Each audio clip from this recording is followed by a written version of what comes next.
Hello, welcome back from after lunch. We're going to get going again. It's 1 o'clock. They like to keep us on time. We like to keep you on time. My name is Carol Battershell. I've had a long and wonderful career in energy, 25 years at BP, 10 years at the Department of Energy, and now I've had 1 year of being nearly retired.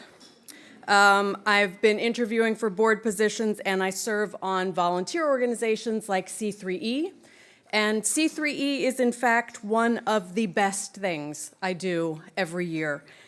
The judging and presenting of these awards is both uplifting and humbling at the same time. All of the finalists were so impressive, and the ambassadors really love spending time both reading and then getting to meet the awardees. I am presenting the Education Award this afternoon. It's one of my favorite categories.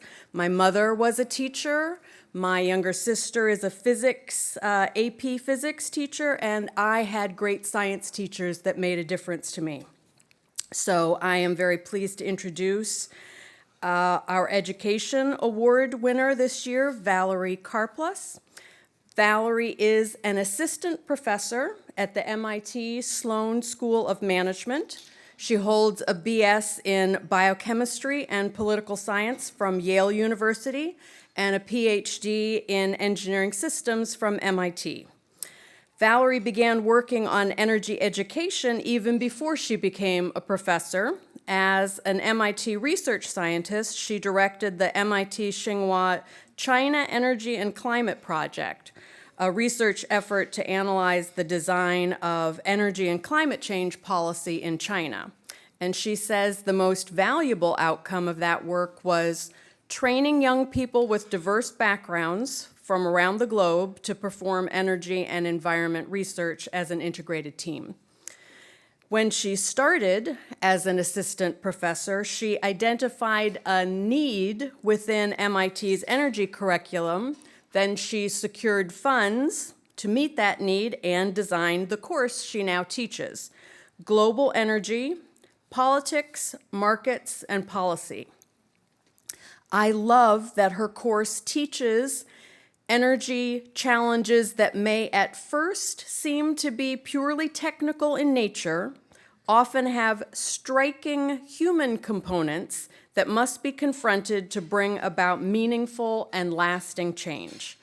This hits dead on, I believe, the complexities in the energy system where I spent my career. It also explains why I then moved from industry to the government to try to affect change, and I really wish that someone had taught me this in university instead of me having to learn it through the School of Hard Knocks.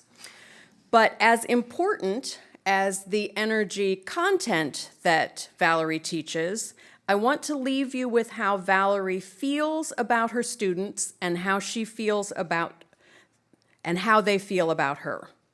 Valerie's support and fierce devotion to her students has pushed them to believe in themselves and launch bright careers.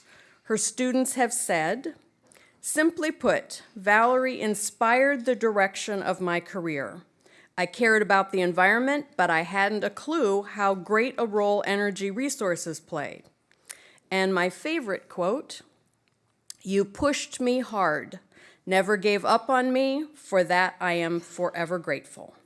Congratulations, Valerie. And happy birthday, Valerie.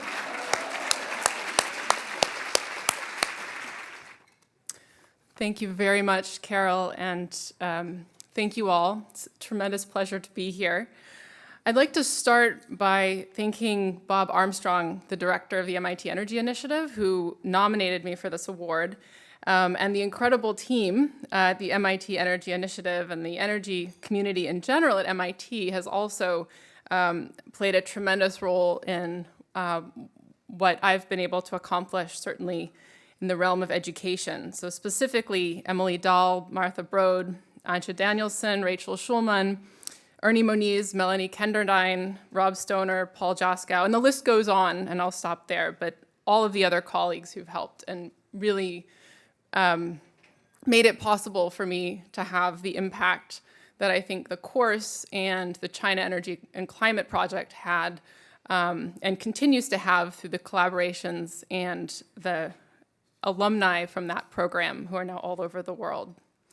In many ways, the location and perhaps the timing of this award could not have been better.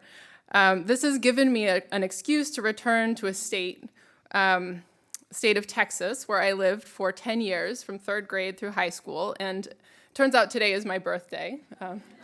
It's true.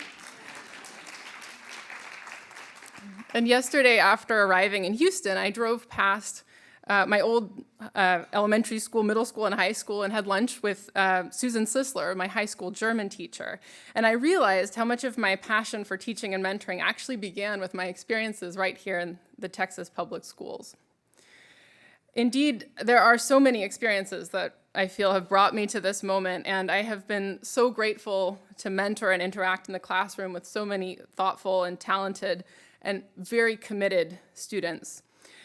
I'd like to take this opportunity to just highlight 2 aspects of what drives me in my work.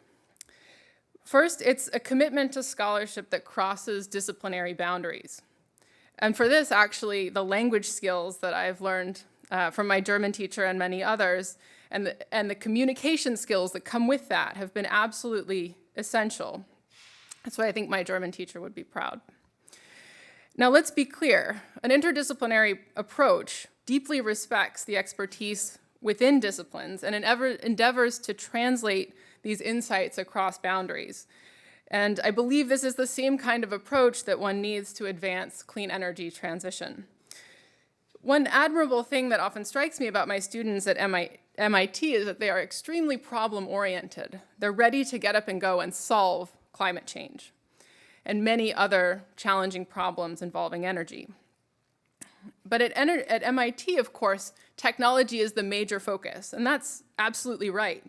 But I see my job as helping students to speak more languages than just technology alone, and to realize that the clean energy transition is very much about human decisions and the structures and the understanding, spoken and unspoken, that shape them. So in engineering speak, it's partially, in my view, about broadening the system boundary. In social science terms, it's about understanding politics and culture, markets and organization, and the policymaking process, and the implications that that has for how we use and produce our energy. So doing multidisciplinary scholarship well is really hard, and it involves building bridges and sustaining bridges between these disciplinary silos. This is one of the many attributes, I think, of the MIT Energy Initiative that makes it so effective. It breaks down these disciplinary silos, and it is also a hallmark of many of the groups that I've had the pleasure of working with at MIT, including the 2 organizations where I worked for my PhD, the MIT Global Change Program and the MIT Sloan Automotive Laboratory. And my doctoral advisors, Jake Jacoby and John Haywood, who led these 2 efforts, respectively, were outstanding role models in advancing interdisciplinary problem-oriented scholarship. I also owe thanks to my undergraduate advisor at Yale, who, when I stumbled into his course, I actually didn't realize that it was launching me in the direction I've taken to this point. David Victor showed me that this multidisciplinary path exists. Second, I take a great joy in all of my students' successes, and in this sense, this award is as much for them as it is for me. My starting assumption when working with any student is that he or she is capable of developing and publishing any analysis, and my job is to provide the tools, the resources, to break down the barriers and coach them to the point where they own the project and they can do it.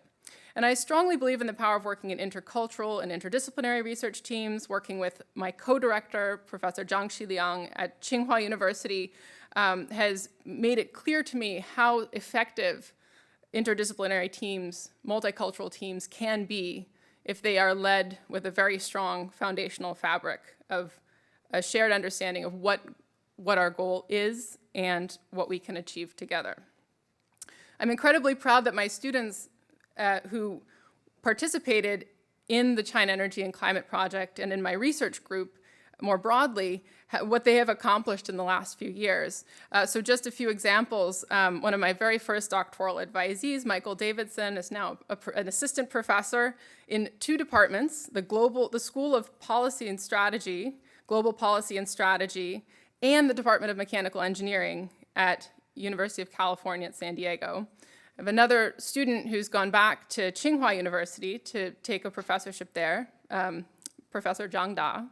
And Mingwei Li is a postdoc at Princeton. I have another student who's working at the Institute for Applied Systems Analysis in Luxembourg, Austria. And so really, these students are having global impact, and I hope taking with them some of the inspiration and the communication skills and the roll-up-your-sleeves attitude that we cultivated together during the time that we worked on research projects at MIT.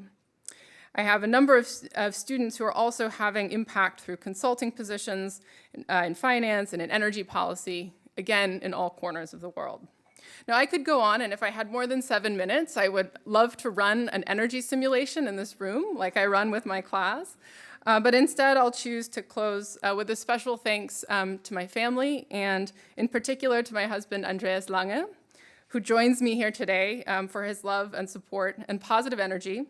And I'm incredibly pleased and proud to be a part of the growing C3E legacy, and I look forward to joining with you all in reimagining our energy future.